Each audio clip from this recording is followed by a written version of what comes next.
د ملګرو ملتونو له لارې پاکستان کې د افغان کډوالو ستونزې هوارۍ لپاره د افغانستان هڅې. اسلام آباد کې د افغانستان سفارت واکپال سردار احمد شکیب د کډوالو چارو کې د ملګرو ملتونو عالی کمیشنرې اغلې فلیپا کندلر سره په لیدنه کې پاکستان کې د افغانانو نیولو او ځورولو په تړاو کلکه اندېښنه ښودلې او له ملګرو ملتونو یې غوښتي دغه برخه کې لازم اقدامات ترسره کړي. ښاغلي شکیب د پاکستان پولیس افغانانو څخه پر بډې اخیستو، پر کورونو یرغل او د دوی ښځو او ماشومانو پر نیولو تورن کړي او ویلي آن هغه کسان چې د ویزو او قانوني اسنادو درلودونکي دي هم ځورول کیږي. مقامات پاکستانی و همچنان نهادهای بین‌المللی خواهشمند است تا در قسمت رفع معذرت مهاجرین افغانستان اقدام جدی نموده به خاطر برگشت آوارمندانه مهاجرین افغانستان و زمینه سازی برای برگشت آوارمندانه آنها به افغانستان تلاش ورزند تا مهاجرین افغانستان به شکل داوطلبانه و آوارمندانه به کشورشان بازگردند و زمینه‌های تعلیم، تحصیل، کار و اشتغال زدایی برایشان در افغانستان میسر گردد.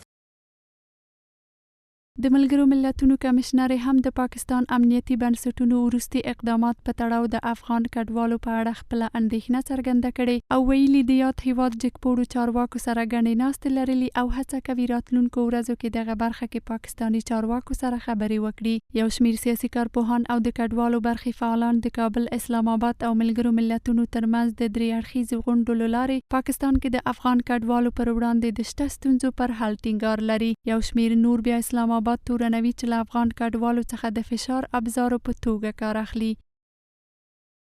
برای حل چالش‌های مهاجران در پاکستان نیاز هست گفتمان‌های دیپلماتیکی میان سه جانب افغانستان، پاکستان و سازمان‌های بین‌المللی در بخش حمایت از مهاجرین غیر قانونی صورت بگیرد تا مانع اخاذی‌ها و تلاشی‌های خانه به خانه بیشتر گردند. لازم است امارات اسلامی و دولت پاکستان با تعامل سازنده و گفتگوی دیپلماتیک این مسائل را به زودی حل کنند و از تکرار چنین بحران‌های جلوگیری نمایند. حفظ حقوق و کرامت انسانی مهاجرین باید در اولویت هر دو کشور باشد. د کابل او اسلام آباد ترمنځ د ترینګلتیاو زیاتېدو سره د پاکستان پولیسو په وروستیو څو اونیو کې په اسلام آباد او راولپنډۍ کې د افغان کډوالو پر نیولو او ځورولو لاس پورې کړی دی. هغه چاره چې افغانستان واکپال حکومت او د ملګرو ملتونو د چارواکو له سختو نیوکو سره مخامخ شوې ده.